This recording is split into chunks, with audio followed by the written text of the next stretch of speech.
Hi guys, welcome back to my channel C Rupal Jain once again. And आज मैं अपनी एक नई वीडियो के साथ आप सबके सामने आई हूँ अपने चैनल पर। तो आज का जो टॉपिक होने वाला है वो आपके May 23 एग्ज़ाम्स के लिए होने वाला है, क्योंकि जैसा कि आपको पता है अब एग्ज़ाम्स आने वाले हैं।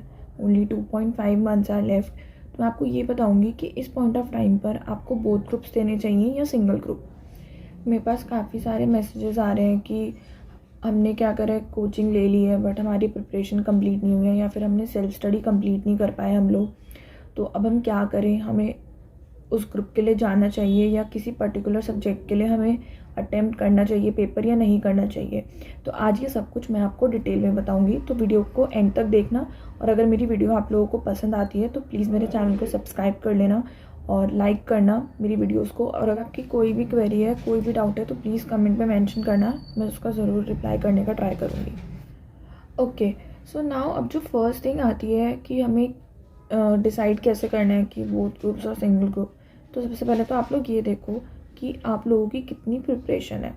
ठीक है, आप ये छोड़ दो कि आपने कोचिंग ली है या नहीं ली, क्योंकि अगर आपने कोचिंग ले भी ली है सपोज, बट अगर आपने उसको सेल्फ स्टडी नहीं करा है या फिर खुद से उसको एक दो बार रिविज़न नहीं करा है तो आपका वो सब्जेक्ट प्रिपेयर नहीं हुआ होगा। क्योंकि कोचिंग हम लोग ले तो लेते हैं बट अगर उसके बाद हम उसे रिवाइज़ नहीं करते या फिर टाइम टू टाइम उसको याद नहीं करते तो वो सब्जेक्ट हमारा प्रिपेयर नहीं हो पाता है। तो जिन लोगों ने भी कोचिंग ले ली है किसी भी सब्जेक्ट की बट उसे खुद से एक बार प्रिपेयर नहीं करा है या खुद से रिवाइज़ नहीं करा है, तो मैं यही सजेस्ट करूँगी कि आप वो सब्जेक्ट के लिए मत जाओ, क्योंकि एट दी एंड आप लोगों की कुछ भी तैयारी नहीं हुई होगी। और प्लस जो आपने पेपर्स तैयार करे होंगे, जो अच्छे से पढ़े होंगे, वो पेपर्स भी आप भूल जाओगे।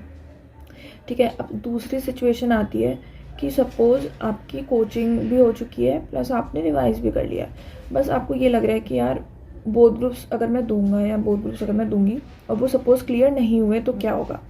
तो देखो, इसकी गारंटी तो कोई भी नहीं ले सकता, बस आप अपने ऊपर कॉन्फिडेंस रखो, अपने ऊपर भरोसा रखो। और अगर आपको लगता है कि आपकी कोचिंग्स भी कंप्लीट है, आपने सेल्फ स्टडी भी कर ली, उसे रिवाइज़ भी कर लिया एक दो बार, तो उसके बाद आप उसे अच्छे से और रिवाइज़ करके, क्योंकि अभी देखो अभी 2.5 मंथ्स है तो आप उसे और एक दो बार रिवाइज़ कर सकते हो। तो फिर तो आप बोथ ग्रुप्स ही दो। अगर आपकी सारी कोचिंग कंप्लीट है, सारे सब्जेक्ट्स आपने पढ़े हुए हैं एक दो बार, तो फिर तो बोथ ग्रुप्स देना ही बेनिफिशियल है। ठीक है, नाउ अब जो थर्ड सिचुएशन आती है वो ये आती है, सपोज़ आपका एक ग्रुप तो फुली प्रिपेयर है, उसके लिए आप कॉन्फिडेंस हो और वो पूरा ग्रुप आप दे रहे हो। बट अब सेकंड ग्रुप में क्या है, आपने सिर्फ एक या दो सब्जेक्ट्स प्रिपेयर करे हुए हैं, चारों सब्जेक्ट्स प्रिपेयर ना करके। तो उस केस में आपको क्या करना चाहिए, उस केस में आपको जो आपका एक ग्रुप फुली प्रिपेयर है वो तो आप दोगे ऑब्वियसली, बट आपको क्या फॉर्म जो है वो बोथ ग्रुप्स का भरना चाहिए। और सेकंड ग्रुप में जो आपके एक या दो पेपर जो भी आपने रेडी करे हैं या जो भी आपके प्रिपेयर है वो आपको दे देने चाहिए। हाँ, वो मैं इसलिए बोल रही हूँ क्योंकि उससे क्या होगा, सपोज आपका एक ग्रुप तो प्रिपेयर है, ठीक है, वो तो आपका क्लियर हो जाएगा। और सेकंड ग्रुप में जो आपने एक दो पेपर प्रिपेयर करे हैं, सपोज क्या पता उनमें एग्जिबिशंस आ जाए, ऐसा पॉसिबिलिटी है ना कि आपके उन दोनों सब्जेक्ट में या एक दो जितने भी सब्जेक्ट्स आप दे रहे हो उसमें आपकी एग्जामिशन आ जाए। तो अगर आपकी एग्जामिशन आ जाती है सपोज और एक ग्रुप जो प्रिपेयर है वो क्लियर हो जाता है, तो आपको फिर नेक्स्ट अटैम्प्ट में जो आपके एक या दो पेपर बचेंगे दूसरे ग्रुप के, उसको देने में ईजी हो जाएगा, क्योंकि फिर आपको वो वाले पेपर्स दोबारा नहीं देने पड़ेंगे। और एक आपको एक्सपीरियंस भी मिल जाएगा दूसरे ग्रुप का, जो आपने एक या दो पेपर्स दिए हैं जिस भी ग्रुप के। तो इसलिए मैं यही बोलूँगी, अगर जितना प्रिपेयर है ना उतना दे दो। एक ग्रुप प्रिपेयर है तो एक ग्रुप दो, बोथ ग्रुप्स प्रिपेयर है तो बोथ ग्रुप्स दो। और अगर सपोज एक ग्रुप तो फुली प्रिपेयर है बट एक ग्रुप में आपके एक या दो सब्जेक्ट्स प्रिपेयर है तो वो भी दे दो। उससे सिर्फ आपकी प्रैक्टिस हो जाएगी, प्लस क्या पता उसमें एग्जामिशन आ जाए आपकी। ठीक है, तो ये तीन ही सिचुएशन हो सकती है, या तो आप सिंगल ग्रुप दोगे या फिर आप बोथ ग्रुप्स दोगे या फिर आप एक ग्रुप दोगे और दूसरे ग्रुप के एक या दो पेपर दोगे।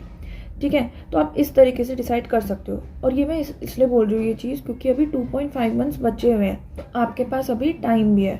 तो ये चीज़ अभी डिसाइड कर लो, क्योंकि फिर एग्ज़ाम फॉर्म की डेट्स आ जाएंगी तो आपको एग्ज़ाम फॉर्म फिल करना होगा। क्योंकि अगर आप ये डिसाइड नहीं करोगे तो फिर एग्ज़ाम फॉर्म फिल करने के टाइम पर प्रॉब्लम आएगी, क्योंकि आपका एग्ज़ाम फॉर्म इसी अकॉर्डिंगली फिल होगा, बोथ ग्रुप या सिंगल ग्रुप के बेसिस पे। ठीक है, तो आई थिंक आप लोगों को ये वीडियो हेल्पफुल लगी होगी, और अगर आप लोगों को हेल्पफुल लगी है तो प्लीज़ मुझे बताइएगा, मेरे चैनल को सब्सक्राइब करिएगा, मेरी वीडियो को लाइक करिएगा। प्लस अब मैं जो नेक्स्ट वीडियो लाऊंगी वो आपकी ये लाऊंगी कि आपको 2.5 मंथ्स में अपना बचा हुआ सिलेबस कैसे कवर करना चाहिए, प्लस आपको क्या क्या स्ट्रैटेजीज लेनी चाहिए कि जिससे आप अच्छे से सिलेबस 2 से 3 बार रिवाइज भी कर लें प्लस टेस्ट भी दे दें।